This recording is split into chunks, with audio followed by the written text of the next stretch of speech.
Saúdo a todos com a paz e a graça do Senhor Jesus, amém? Louvado seja o nome do Senhor Jesus. Queria agradecer a Deus a oportunidade de estar aqui, para poder compartilhar um pouco mais da palavra do Senhor, né? E um pouco do que Deus tem feito na minha vida, através da minha vida, né? A série, né, que se inicia para esse mês é exatamente isso, né? Essa é a minha história, né? Mas antes de falar um pouco da minha história, eu quero compartilhar com vocês um texto que está escrito lá no Evangelho segundo João, capítulo 5, do versículo 1 em diante.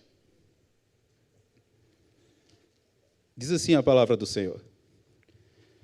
Passadas essas coisas, havia uma festa dos judeus e Jesus foi para Jerusalém. Existe ali, junto ao Portão das Ovelhas, um tanque, chamado em hebraico Betesda, o qual tem 5 pórticos. Neste jazia uma multidão de enfermos, cegos, coxos, paralíticos, esperando que a água se movesse. Porque um anjo descia de tempos em tempos, agitando-a, e o primeiro a entrar no tanque, uma vez agitada a água, sarava de qualquer doença que tivesse. Estava ali um homem enfermo, havia 38 anos. Jesus, vendo-o deitado e sabendo que estava assim havia muito tempo, perguntou: "Você quer ser curado?" O enfermo respondeu: "Senhor, não tenho ninguém que me ponha no tanque quando a água é agitada.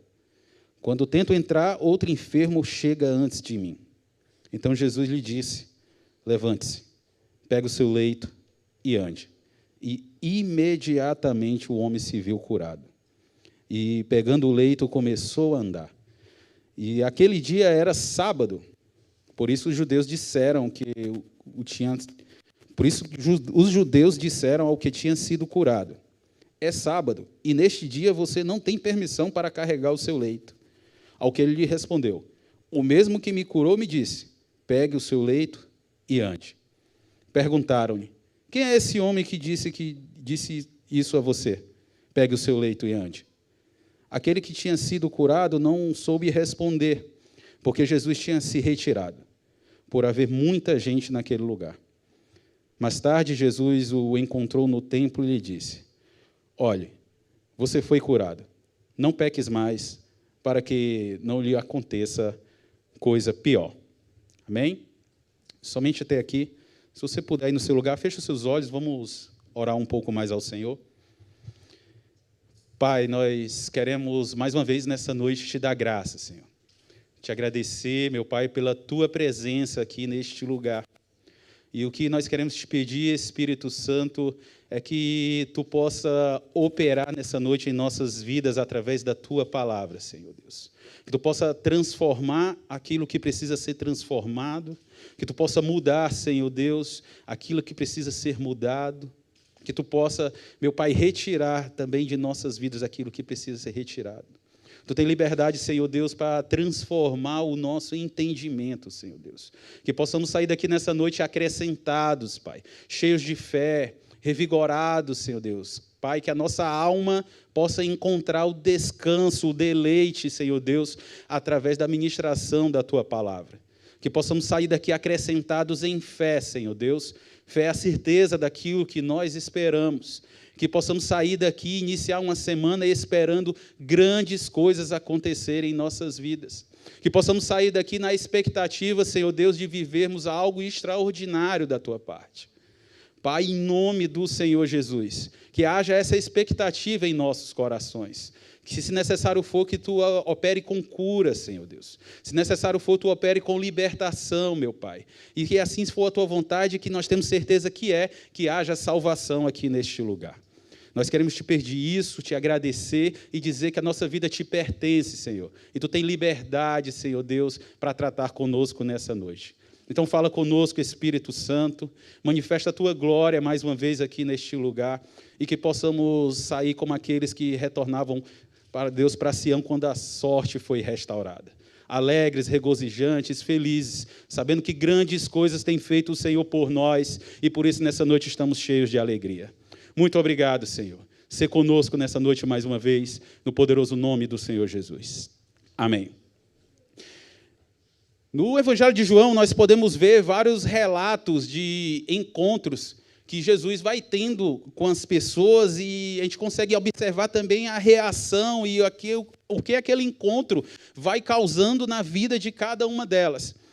Especificamente no capítulo 5 de João, nós podemos observar uma história relatada onde a Bíblia diz que havia um local onde supostamente a Bíblia não dá uma certeza que realmente um anjo descia naquele lugar e que realmente quando uma pessoa entrava naquelas águas agitadas, um milagre acontecia.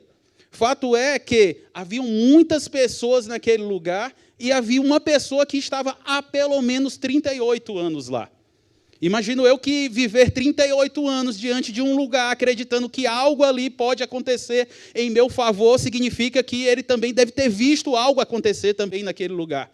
E por isso a fé dele, de alguma forma, estava acreditada que aquela água era possível transformar a realidade dele que ele vivia naquele momento. E aquele homem perseverou durante 38 anos acreditando que a sua sorte poderia ser modificada se tão somente ele caísse naquela água primeiro do que os outros. Mas a realidade é que ele, paralítico, observou o da direita ser curado, talvez, o da esquerda ser curado, o que chegou agora ser curado, e ao longo dos anos isso ia passando, e ele vendo pessoas talvez saindo daquelas situações, daquelas circunstâncias, e a dele permanecia da mesma forma. O bem da verdade é que Jesus poderia, a Bíblia fala que havia várias portas que Jesus poderia entrar para poder chegar em Jerusalém. Mas Jesus decidiu entrar por essa porta. E a verdade é porque Jesus queria encontrar realmente esse homem. E Jesus tem essa particularidade de marcar encontros. Eu me lembro muito bem, e aí você pode observar com cada um de nós, Jesus age de uma forma diferente diante desses encontros. Aqui nesse encontro especificamente, Jesus encontrou esse homem e fez um questionamento para ele. Em outro determinado encontro, se nós voltarmos no capítulo anterior do Evangelho de João, nós vamos observar Jesus encontrando com uma mulher num poço. E nesse encontro, Jesus já faz uma abordagem diferente. E se nós formos aqui, se nós tivéssemos a oportunidade nessa noite de passar o microfone para cada um de nós que tivemos um encontro com o Senhor, eu tenho certeza que cada um de nós, o Senhor marcou um encontro, agiu de uma forma diferente, de uma forma tal que Ele sabe como chamar a nossa atenção. A verdade é que o Senhor Jesus ele é especialista em saber como atrair nossos corações à presença dEle. Só precisamos ter a sensibilidade de entender quando o Senhor está falando conosco.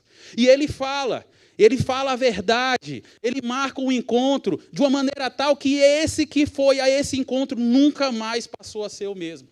A vida desses que tiveram um encontro com Jesus, a vida deles foram totalmente transformadas.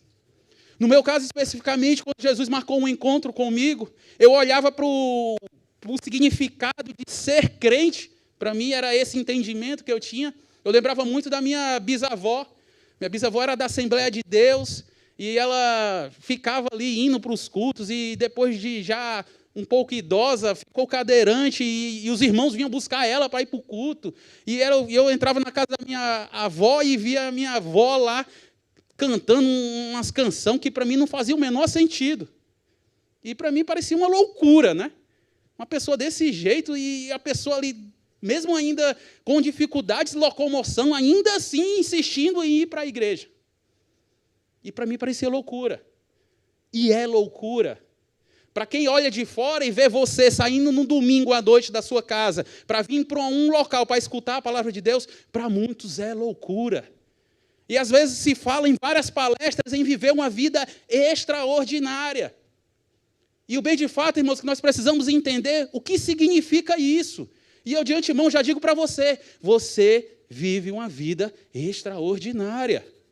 Extraordinário é fora do ordinário, é fora da ordem. Não é normal, irmãos, uma pessoa se destacar, embora no nosso convívio, em alguns de nós eu acredito que tenham um pouco mais de um ano de vivência com o Senhor. Não vou falar a quantidade de anos para não revelar a minha idade, mas eu acredito que alguns de nós têm um pouco mais de vivência com o Senhor do que eu. E parece ser comum sair das nossas casas e irmos para um encontro como esse que estamos aqui nessa noite. Mas eu quero dizer para você que isso não é comum. Tem muitas pessoas que hoje estão saindo da sua casa não para se encontrar com Jesus, mas para se encontrar com o pecado, para se encontrar com os prazeres, para se encontrar para saciar as suas vontades e os seus desejos que não procedem do Espírito do Senhor. E nós precisamos estar sensíveis para entender que essa realidade, ela existe. E é real. E às vezes está do nosso lado. E Jesus é um especialista em observar isso. Mas o fato é que Jesus, observando que havia uma pessoa há muitos anos se deparando com uma realidade, Jesus tomou uma atitude de mudar essa realidade da vida dele. E aí uma coisa primeiro que já me confronta é quantos de nós que entendemos a salvação, entendemos do reino, temos acesso a ele, quantos de nós temos nos colocado à disposição de mudar a realidade da vida de alguém?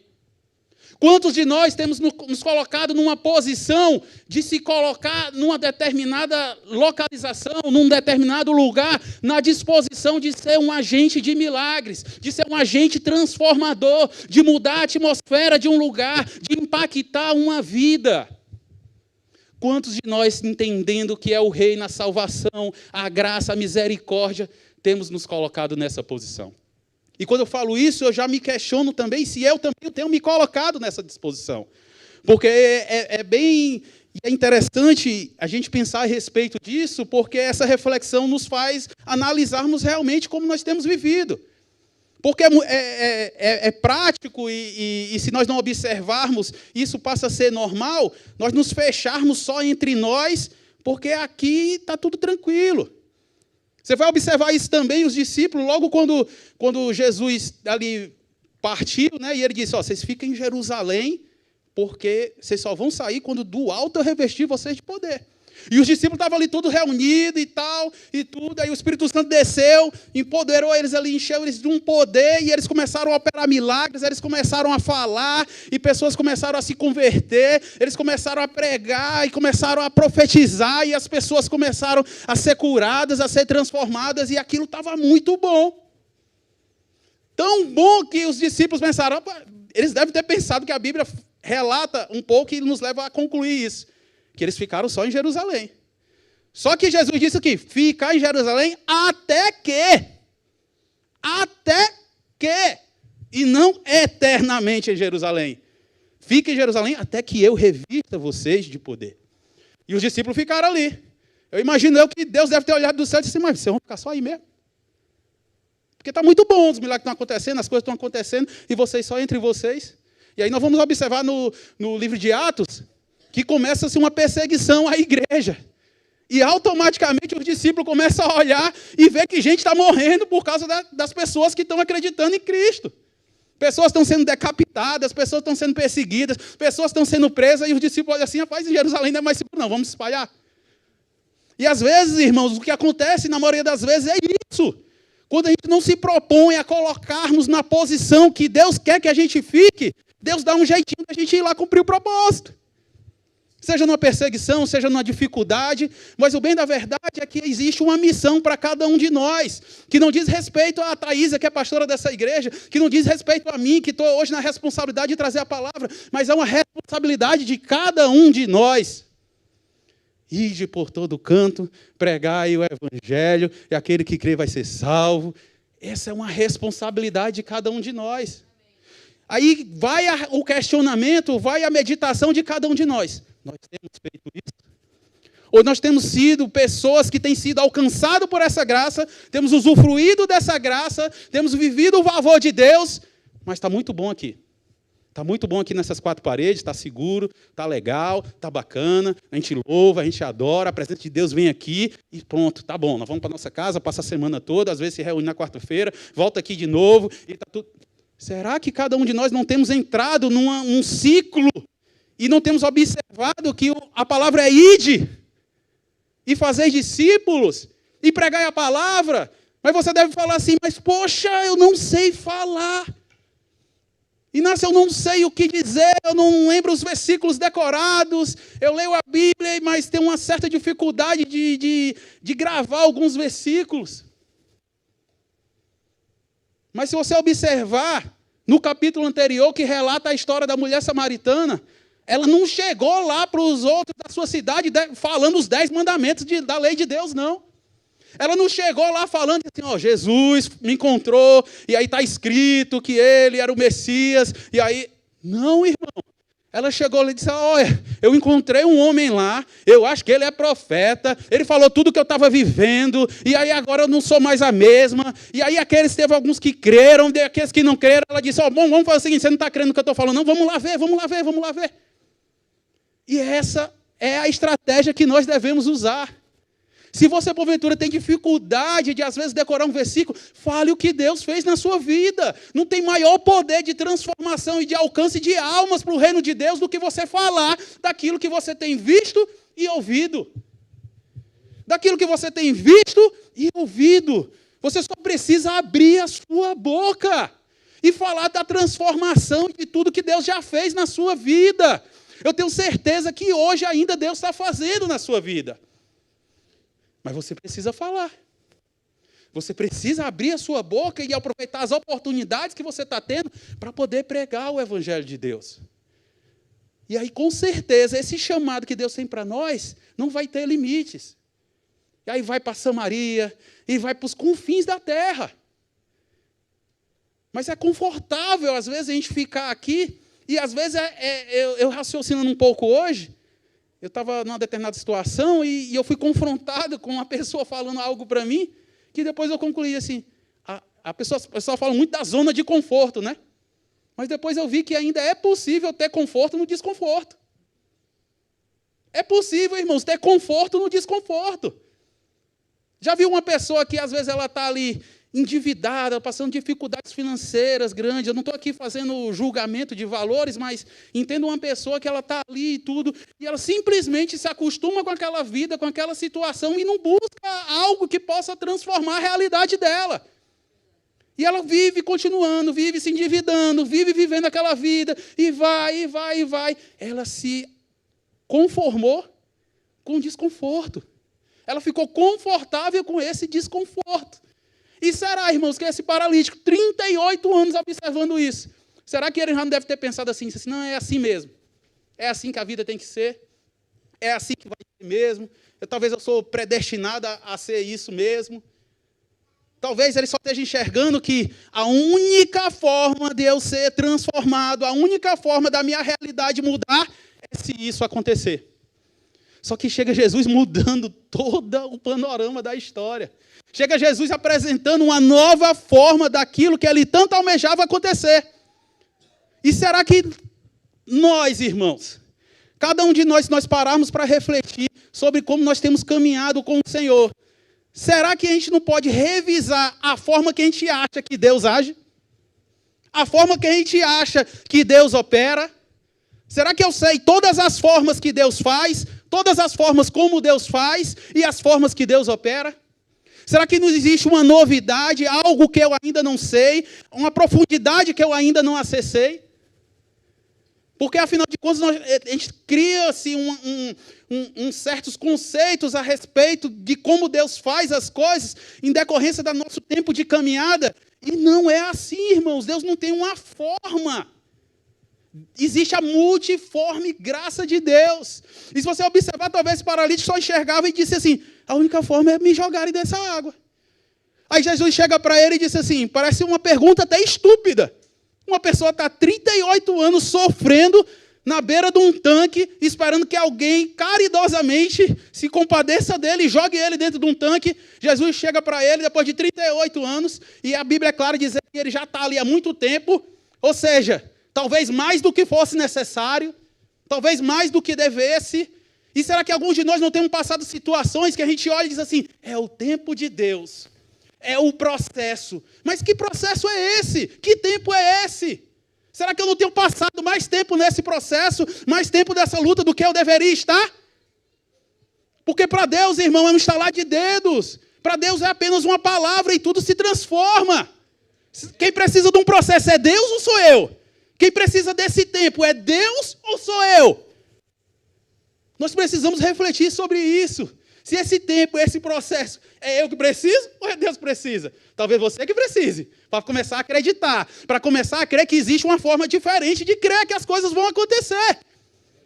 Porque às vezes a pessoa se pega com uma palavra que Deus não disse. Eu não vi escrito na Bíblia, irmão, Deus dizendo, ó, todo paralítico, todo doente que entrar nesse tanque vai ser curado. Não tem escrito isso aqui. Não tem escrito isso aqui. Mas está escrito. Se você crer, sua casa vai ser salva. Se você crer, você vai ser curado. Se você crer, você vai ser transformado. Se você crer, a Bíblia fala, crer no Senhor Jesus, vai ser salvo tu e a tua casa. Está escrito. É só crer. Mas Inácio, mas tem um tempo, né? Porque faz tempo que eu prego. Quem é o tempo? É seu ou é de Deus? A Bíblia fala que um dia para Deus é como 1000 anos é como um dia. O tempo de Deus é diferente do nosso tempo, irmãos. A verdade é que às vezes a gente quer encontrar respostas para aquilo que nós estamos passando, inventando conceitos.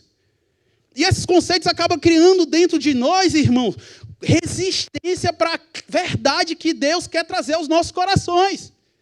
A Bíblia fala que a palavra de Deus, ela é poderosa em Deus para desfazer as fortalezas. Agora, que armas são essas? São armas espirituais. As nossas armas não são carnais, são espirituais e poderosas em Deus para desfazer fortalezas. O que é uma fortaleza? É para impedir que algo venha de fora e invada o que está dentro.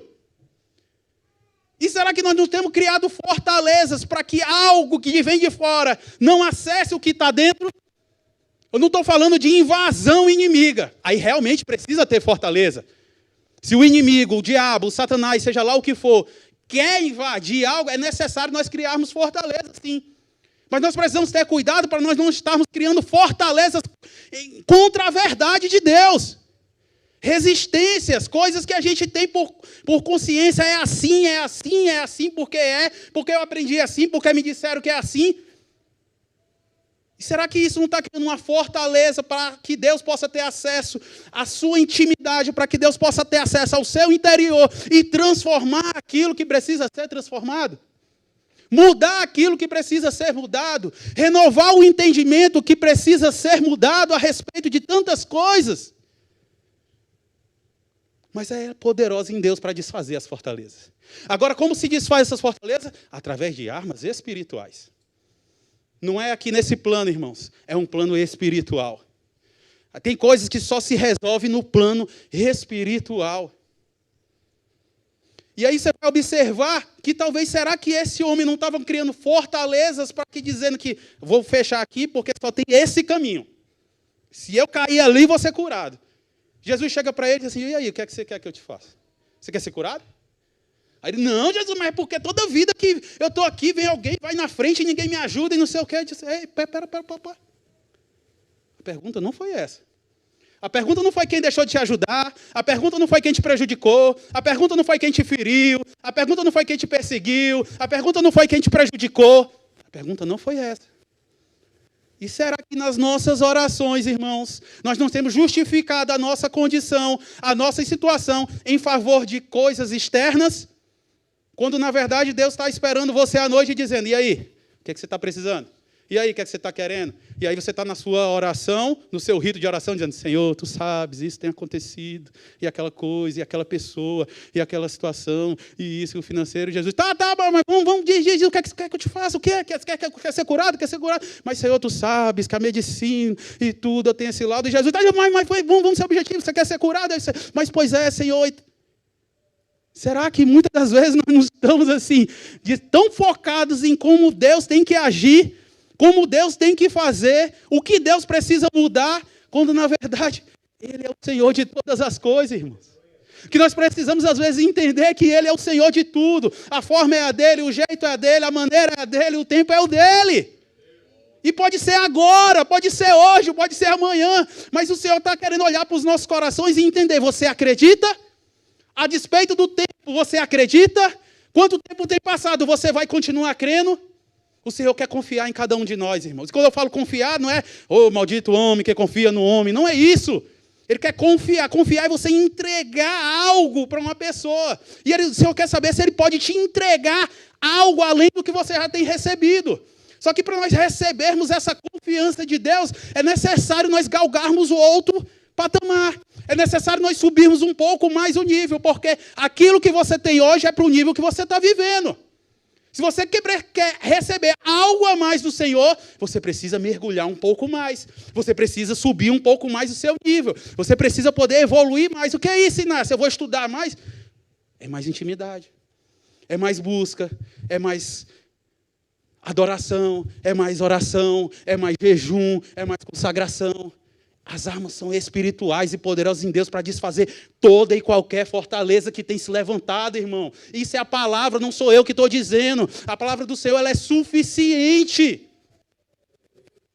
Nós só precisamos ter essa fé. Que fé é essa, Inácio? É uma fé prática. É uma fé prática. Porque hoje mesmo eu estava falando e novamente me lembrei de um louvor, domingo retrasado, que o Vinícius louvou. Eu vi câncer ser curado, vi paralíticos andar. Como eu posso crer que isso não é possível?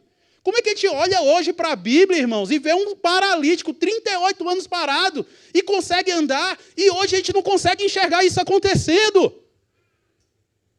Algo aconteceu. Algo mudou. Deus mudou? A Bíblia fala que Deus é o mesmo ontem, hoje e eternamente. Então, Deus é o mesmo. Algo mudou. A terra continua do mesmo jeito. Jesus veio nessa terra. Terra que eu falo, o planeta Terra. Então, a terra mesmo, Deus é o mesmo? O que está diferente? O que está faltando? Longe de mim, irmãos, querer dizer o que é, o que não é. Mas é uma reflexão que nós precisamos fazer. De nós termos uma fé prática, uma fé realmente vivida e não falada, porque é muito lindo nós falarmos aqui, eu chegar e falar, olha, a palavra de Deus é isso, olha só que lindo o paralítico andou, que legal, glória a Deus por isso. Mas e aí, se eu falo que eu creio, eu ajo como quem crê? Ou somente falo que creio porque é bonito falar assim?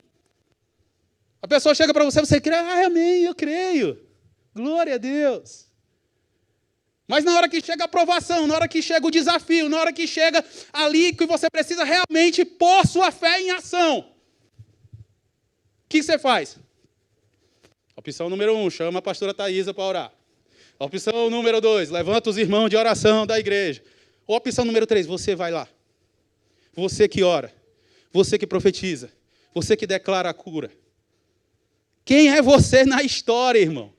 Quem é você na história? A verdade é que a fé, ela precisa ser praticada. É como um exercício físico. É como você disser assim, eu vou emagrecer, eu quero emagrecer. Aí a gente sai daqui e a gente se encontra no McDonald's. Aí a gente sai daqui e se encontra todo mundo na pizzaria. Não, tudo bem, uma vezinha vai lá. Mas aí começa a segunda-feira, está lá todo mundo de novo, daquela mesma maneira, vivendo a mesma coisa, sem fazer nada diferente, não pratica um exercício físico, mas você está declarando que você vai emagrecer. Vai emagrecer? É muita fé, irmão. Eu não alcancei esse estágio da fé. Eu ainda não alcancei. Espero alcançar, de poder orar para uma pessoa gorda e dizer, você vai emagrecer agora em nome de Jesus, e inexplicavelmente ela emagrecer. É impossível? Não.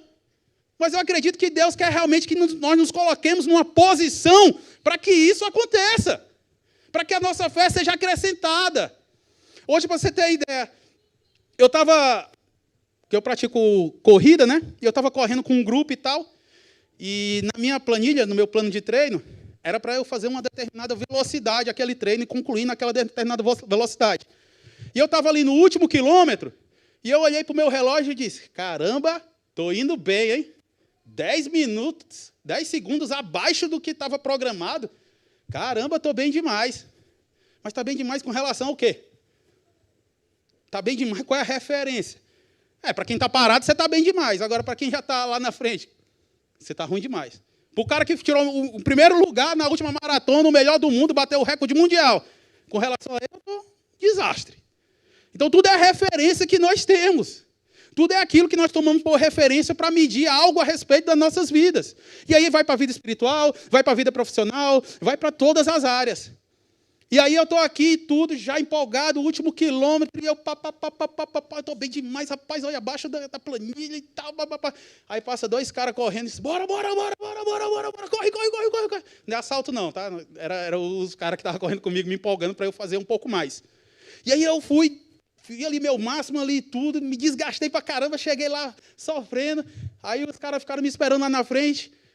Aí quando eu cheguei, eu disse, poxa, ainda deu um gás agora no final e tudo. Aí o cara tocou no meu ombro assim, deixa eu te falar algo. Na minha mente, irmãos, imediatamente, o cara vai me parabenizar, né? Afinal de contas, fiz 10 segundos abaixo da minha planilha, ainda dei um tiro que não estava programado aqui com eles, para poder alcançar eles. O cara vai chegar, poxa, cara, tu tá bem demais, tu evoluiu demais e tudo. Ele olhou para mim e disse assim, você precisa melhorar. Precisa melhorar? Melhorar o quê? Eu fiz 10 segundos abaixo e dei um tiro com você. Disse, não, você precisa melhorar. Você precisa melhorar a sua forma de correr, você precisa mudar talvez o seu treino na semana. Me perdoe, Nas, está falando isso, mas você precisa mudar. Eu vinha falando com outro cara que estava correndo comigo, a seu respeito. E eu digo, rapaz, os caras estavam fazendo uma reunião para falar de mim, né? Eu dando ali meu melhor, né? Fazendo abaixo do que estava programado, me superando, me achando assim, o tal. Aí o cara veio me dizer que eu não fiz o meu melhor. Como assim? Quem é ele, né? Para dizer que eu não fiz o meu melhor, né? E aí ele olhou e disse assim, me perdoe a liberdade, mas... Sabe por quê, Inácio? Porque eu e ele, a gente vinha conversando e olhando para você, a gente viu que você pode fazer mais. Irmão, naquela mesma hora, aquela palavra entrou assim no meu coração e explodiu minha mente. Na mesma hora, eu olhei para ele e disse, obrigado. Por quê? Por causa da corrida? Porque eu imaginei, irmão, o próprio Deus olhando para mim e vendo tudo que eu estava fazendo, tudo que eu estava vivendo, e eu achando aqui que talvez eu estou fazendo a minha parte, estou cumprindo o meu propósito, vivendo o meu chamado, e Deus diz assim, está ruim. Você pode ir mais. Você pode ir além. Eu acredito em você. Talvez Deus olhe para nós e enxergue algo que nós mesmos não estamos enxergando, irmão. Um potencial tremendo que não está sendo utilizado. Mas a bem da verdade é que Deus quer usar cada um de nós. Você precisa se posicionar, você precisa fazer o treinamento. Talvez o seu treinamento você ache que está bom, mas bom em relação ao quê? Bom em relação... estou muito bem espiritualmente, aleluia, eu sinto a vontade de Deus. Mas e aí? Cadê a praticidade? Cadê o resultado disso que você está vivendo, recebendo, sendo ministrado? Cadê o resultado disso, irmão? Precisa haver um resultado. A palavra que é ministrada aos domingos aqui precisa gerar um resultado nas nossas vidas. O louvor que é ministrado, ele precisa gerar um resultado dentro de nós. Senão, irmãos, nós estamos cumprindo só tabela. Senão, irmão, nós estamos cumprindo só aquilo que foi pré-determinado para a gente fazer.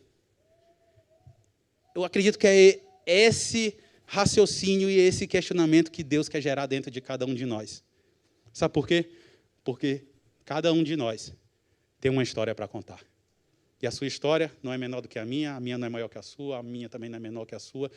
Cada um de nós, se nós abrirmos a boca para falar das grandezas, do que Deus tem feito em nosso favor, vai mudar e vai impactar muitas vidas.